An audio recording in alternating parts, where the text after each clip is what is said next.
Wait and see.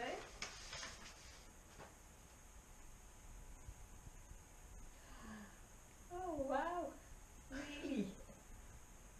Is this the 24th? I've got it on my calendar. I keep thinking I'm never going to walk out that from Catherine now. Let's just change the mind.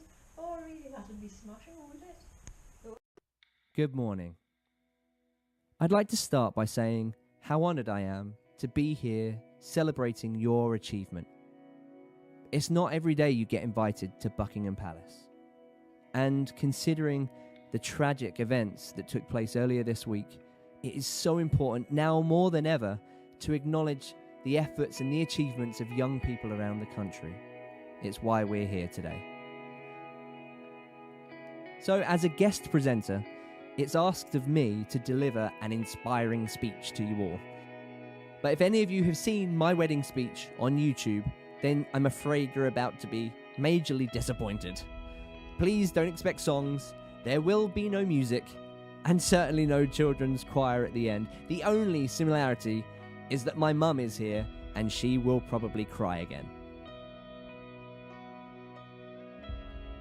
Before I speak about your Duke of Edinburgh award, you might be interested to know that I actually achieved my bronze award when I was younger.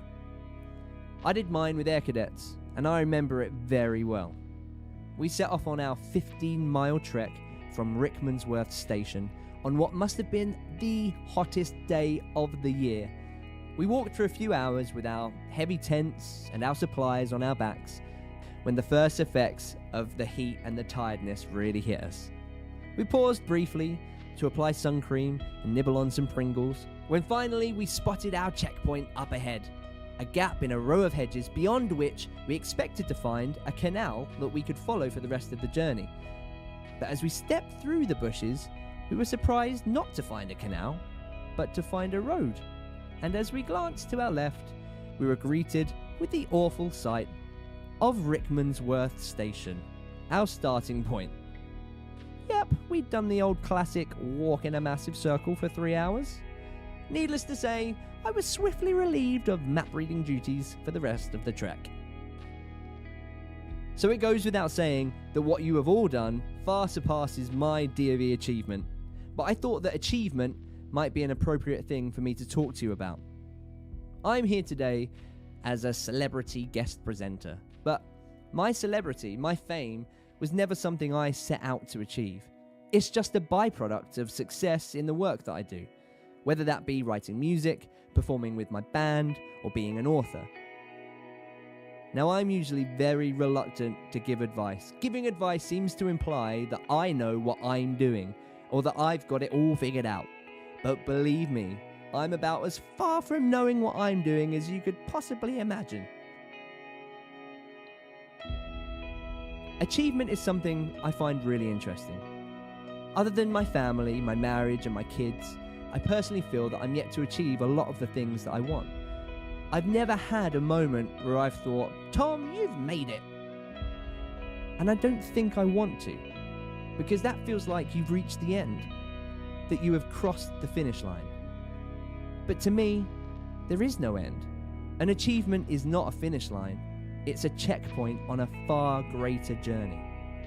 It's a moment to pause, to take a breath and look back and enjoy what you've experienced and be grateful for it, but then to turn around and look towards the next checkpoint, the next achievement. Some of you might be at the point in your life when you're asking yourself, what next?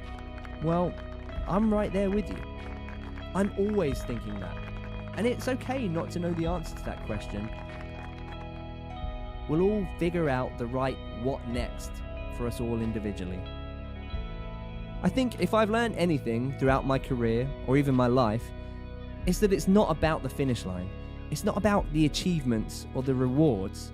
It's about the journey to the finish line. The experience you had getting the achievement and the rewards. So today is your checkpoint. It's a very grand, royal, significant one, but it's not the finish line. It's a moment to pat yourselves on the back and remember this incredible experience that got you here today, and then to turn around and look forwards with excitement to the next one. If I have one piece of advice to give you all about what to search for in your quest for what next, it's to find where the line blurs between hard work and happiness for you. To find that thing where working hard at it makes you happy, and where you're happy to work hard at it. I'd like to end by saying a final huge congratulations to you all, and also thank you, because if it wasn't for your incredible achievement, then I wouldn't be able to bring my mum to Buckingham Palace. I hope you all have the wonderful morning that you all deserve, and I hope you all have many more checkpoints like this one on your journeys to what next.